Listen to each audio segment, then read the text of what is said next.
मित्रों, अध्यात्म के रास्ते पर आप आगे चले हो तो आप परमात्मा का अनुभव करना चाहते हो, संबोधि का अनुभव करना चाहते हो।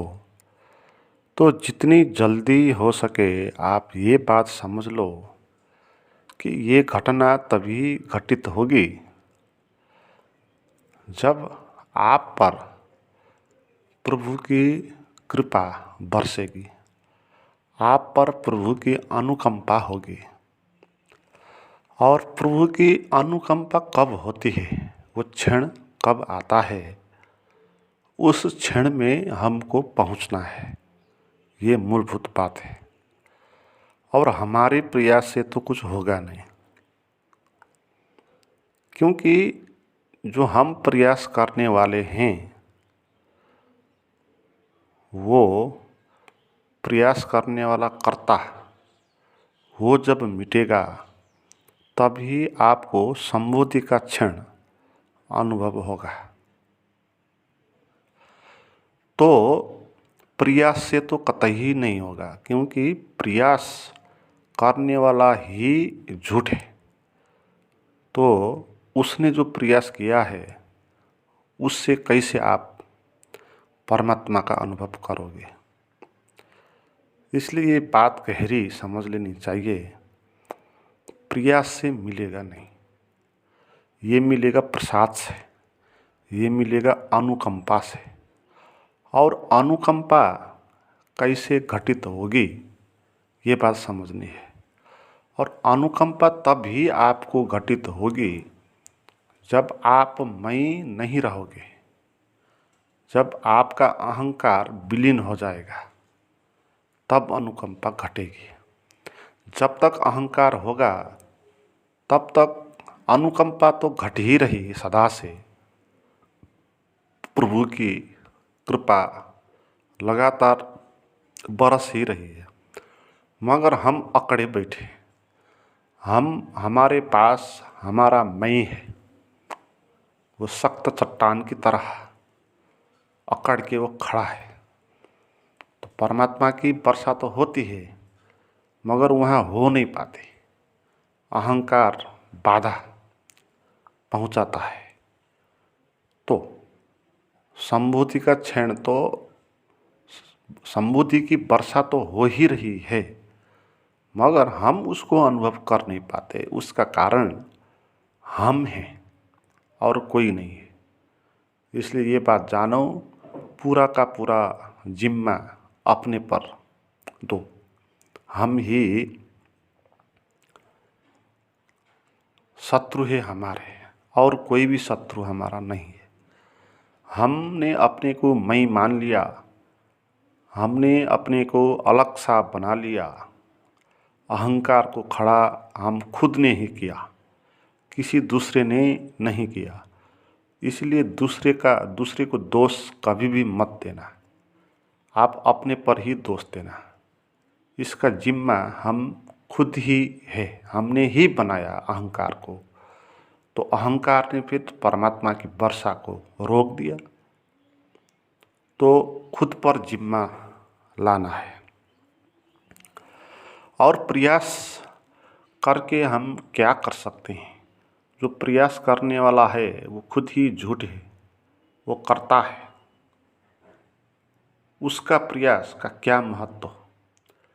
हम प्रयास के नाम से क्या क्या करते हैं परमात्मा को पाने के लिए। हम ध्यान करेंगे, प्रवचन सुनेंगे, तपस्या करेंगे, उपवास करेंगे, पूजा पाठ करेंगे, पुण्य करेंगे, सेवा करेंगे। ये जो भी हम करेंगे ये सभी गलत है, इससे होगा नहीं। क्यों? क्योंकि ये सब के पीछे करने वाला बचा ही रहेगा। आप पूजा पाठ करते हो, मगर पूजा पाठ करने वाला वो खड़ा है, वो ही कर रहा है, अहंकार ही पूजा पाठ कर रहा है। तो आपको परमात्मा नहीं मिलेगा। इसलिए असली पूजा पाठ ये धूप दीप जलाना, उपवास करना नहीं है। असली पूजा का अर्थ होगा अपना अहंकार को मिटाना है, असली सेवा दूसरों को कुछ देना नहीं होगा, क्योंकि किसी दूसरे को सहायता देकर आप कहते हो कि आप पुण्य करते हो, मगर दूसरे को कौन दे रहा है? आपका अहंकार दे रहा है। अहंकार दूसरे को कुछ दे के सेवा का लाभ लेना चाहता है और इस कारण वो खड़े रहना चाहता है। तो असली सेवा यही होगी कि आप उस मैं को मिटने दो।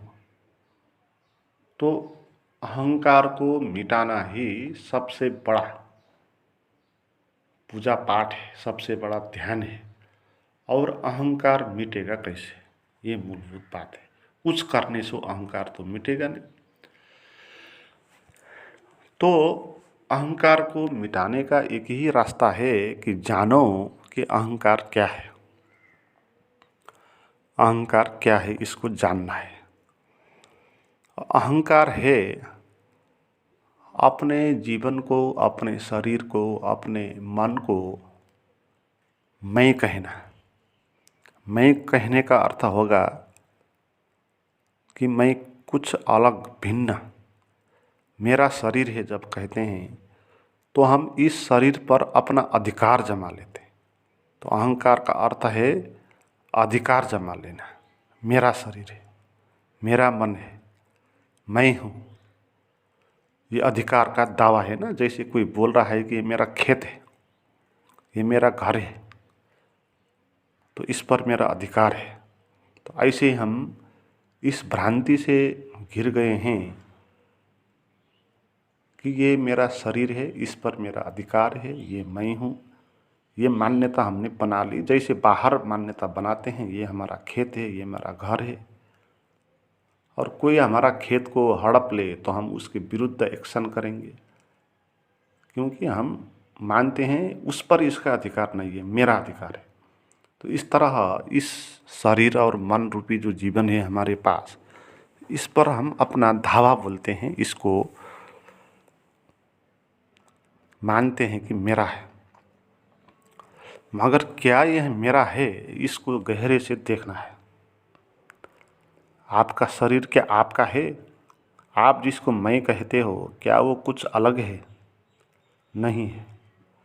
आपके पास कोई भी ऐसी चीज़ नहीं है जिसको आप बोल सकें कि ये मेरा है। जैसे आपका शरीर है, आप कहते हैं मेरा शरीर है। आपका शरीर कैसे हो गया? क्या आपने इस शरीर को पैदा किया? क्या आपने निर्णय किया पैदा होने वक्त कि मैं अब जन्म लेता हूँ शरीर में, और इस शरीर को बनाने में आपका क्या योगदान रहा? आपका कुछ भी योगदान नहीं रहा। ये शरीर तो अपने आप ही बन गया, और माँ बाप के हार्मोन्स के कारण और मिट्टी, वायु, आकाश, जल, तेज, ये पंच भौतिक चीज़ों के कारण ये शरीर बन गया। और ये शरीर किसी का नहीं है। अगर कहें ये शरीर अस्तित्व का है तो ठीक है ना? इसलिए कहते हैं ना, ये सभी कुछ परमात्मा है, परमात्मा का ऐश्वर्य है। हम परमात्मा है, जो कुछ हर एक चीज़ परमात्मा है। इसका अर्थ क्या है कि जो भी है उस पर किसी का अधिकार नहीं है ना। आपका आपका आपका शरीर पर कुछ अधिकार नहीं है। आप कह नहीं सकते कि आपका शरीर को मैं हूँ, मेरा शरीर है। कैसे कह सकते हैं? आपने बनाया नहीं इसको, आप इसको बढ़ा नहीं रहे। ये ऑक्सीजन लेकर बड़ी हो रही है, अन्न पानी लेकर बड़ी हो रही है, सूरज के ताप से बड़ी हो रही है। अगर आकाश में सूरज खत्म हो जाए, मिट जाए, तो ये शरीर भी मिट जाएगा। तो फिर ये शरीर आपका कैसे हुआ, है ना? ये शरीर हमारा नहीं है। इसको हम मैं कहना, यही भ्रांति है, यही अहंकार है। मेरा शरीर है, मैं हूँ, मैं को खड़ा करते हैं ना अलग।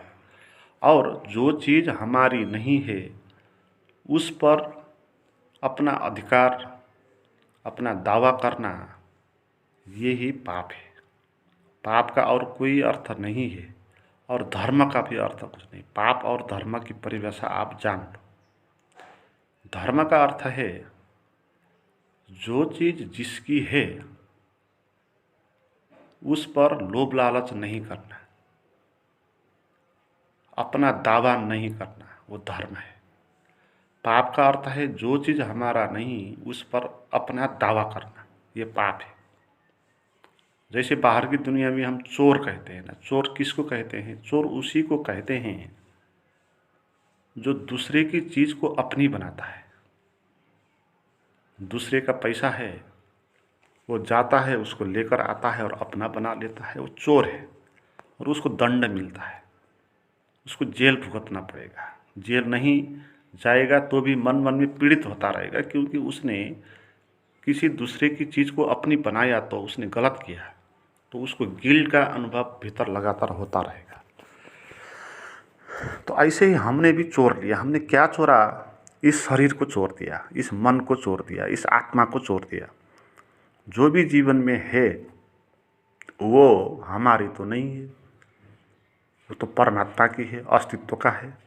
शरीर अस्तित्व का है, अस्तित्व से बनता है। मन अस्तित्व का है, समाज से निर्मित होता है। तो जो चीज़ हमारी नहीं तो उसको हम मैं कहते हैं, मेरा कहते हैं, तो ये सबसे बड़ी चोरी हो गई ना। तो इसलिए हम सब चोर हैं, है ना। हमको लगता है कि हम बहुत अच्छे आदमी हैं, मगर देखें गहरे में जो भी अहंकारी है वो एक चोर है।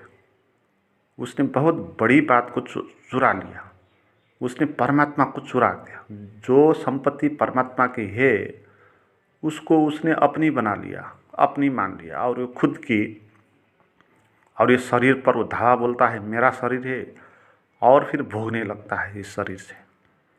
वो अच्छा खाना चाहेगा इस शरीर से, इस शरीर से अच्छा देखना चाहेगा, सुनने चाहेगा, इस शरीर से मौज मस्ती करना चाहेगा, सेक्स करना चाहेगा, है ना। जैसे किसी ने पैसा चोर के लाया और उस पैसे से वो मौज मस्ती कर रहा है, तो इसी तरह हम भी परमात्मा का शरीर और मन को चोर के मौज मस्ती कर रहे हैं।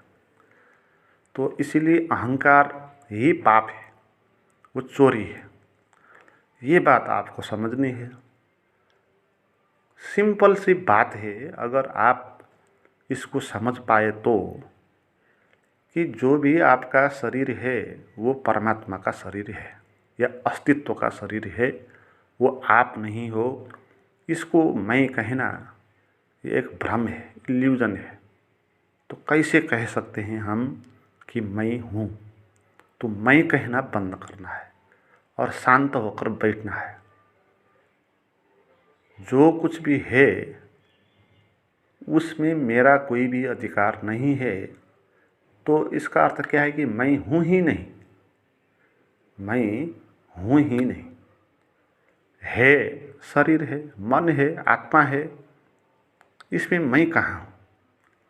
शरीर है परमात्मा के प्रकृति के द्वारा निर्मित, और प्रकृति के नियम के कारण शरीर आगे बढ़ेगा, चलेगा, खाना खाएगा, खाना पचेगा, ब्लड का सर्कुलेशन होगा, शरीर रात में सोएगा, जगेगा। तो इसमें बीच में आप कहाँ से आ गए? आप नहीं हो तो क्या कुछ फर्क पड़ता है? जैसे आप रात नींद में सो जाते हो, तो आप तो सो जाते हो, तो क्या शरीर में कुछ फर्क पड़ता है आपके न होने के कारण? क्या सांस रुक जाती है? हम मानते हैं कि मैं सांस चला रहा हूँ शरीर को, है ना। ये कितनी झूठ बात है। अगर आप सांस चला रहे होते तो आप कभी भी मरते नहीं, फिर चलाते ही जाते, चलाते ही जाते, तो कोई भी आदमी मरता नहीं। तो रात में आप सो जाते तो कौन चलाएगा? फिर आप तो सो गए। तो आपके ना होने के कारण कुछ भी फर्क नहीं पड़ता। शरीर काम करेगा, शरीर के भीतर अंग है ना, वो अंग काम करेंगे, फेफड़ा काम करेगा, सांस फेफड़ा चलाएगा। ब्लड का सर्कुलेशन हो रहा है शरीर के अंदर, तो उसका अपना एक सिस्टम है, वहाँ पर यंत्र जुड़े हुए हैं, तो वो यंत्र काम करेगा। तो आपका कहाँ क्या भूमिका है, आपकी क्या आवश्यकता है यहाँ पर?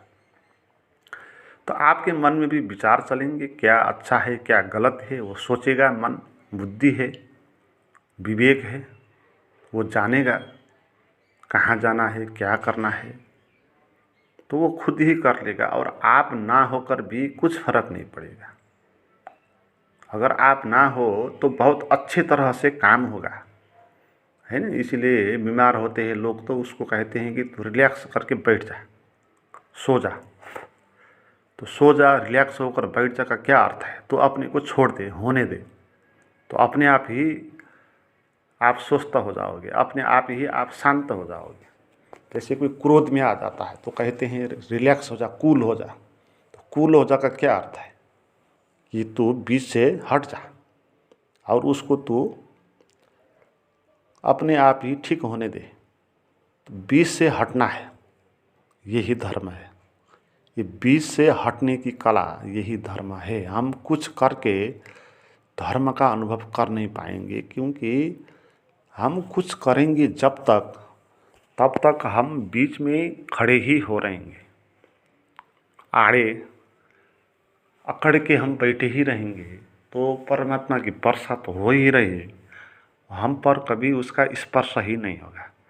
तो जब आप भीतर शून्य हो जाएंगे, खाली हो जाएंगे, कहेंगे कि मैं हूँ ही नहीं, बस ये सब परमात्मा है, ये शरीर ये मैं नहीं हूँ, ये मन ये मैं नहीं हूँ, ये चीज़ें अपने आप आई है और अपने नियम के द्वारा चल रही है, बीच में मेरा कोई भी भूमिका नहीं है। तो बेकार में मैं किसी दूसरे चीज़ को अपना क्यों कहूँ? तो ये बात समझनी है और मैं को बीच से हटा देना है और शांत बैठना है। जब आप इस स्थिति पर पहुँचोगे तब फिर आपको परमात्मा का कृपा बरसेगा, बरस ही रहा है। अब आपको अनुभव होगा कि बरस रहा है। पहले मैं खड़े होने के कारण पता नहीं होता रहा, तो अब आपको पता होगा। इसलिए धर्म एक सुरति है, स्मृति है। धर्म का अर्थ है पुनर्याद करना। जो चीज़ हम भूल गए उसको फिर से याद करना। क्या चीज़ हम भूल गए? वो चीज़ हम भूल गए कि मैं कुछ हूँ नहीं, परमात्मा है, और मैं इस शरीर में कैसे आया था। जैसे ओशो कहते हैं, एक चिड़िया आपके घर के अंदर आ गई दरवाजे से, मगर बाहर जाने के लिए वो दरवाजे पे खिड़की पे चोट कर रही है और खिड़की में शीशा लगा हुआ है और वो मान रही है कि खिड़की से बाहर जाना है, मगर जितना भी वो कोशिश करेगी, ठूंग मारेगी, तो उसको चोट पहुंचेगा, वो बाहर जा नहीं पाएगी। मगर चिड़िया के पास वो बुद्धि नहीं है कि वो किस मार्ग से भीतर आई थी। अगर उसी मार्ग से वापस चले जाए तो बहुत सरल है, वो अभी जा सकती है, मगर वो भूल गई है ना, वो भूल गई किस मार्ग से आई थी, वो भूल गई। हमारी भी यही हालत है, हम किस मार्ग से इस शरीर पे आए थे, कैसे हम पैदा हुए थे, ये हम भूल गए और हम चोट मार रहे हैं। प्रयास करना यानी चोट मारना, वो खिड़की पे चोट मारना, और उससे कुछ होगा नहीं, है ना। तो स्मृति करनी है कि हम कैसे आए थे और कैसे हम आए थे। हम थे ही नहीं, परमात्मा ही था और परमात्मा ही आया था, है ना। परमात्मा ही था, परमात्मा का ही शरीर था, उसी का आत्मा था, उसी का मन था, सभी कुछ उसका था। और इसमें बीच में मेरा कुछ था नहीं और मैं कभी आया नहीं। मैं केवल एक मानी हुई बात थी, मैंने बाद में मान लिया कि मेरा है। तो ये गलती हमने की है।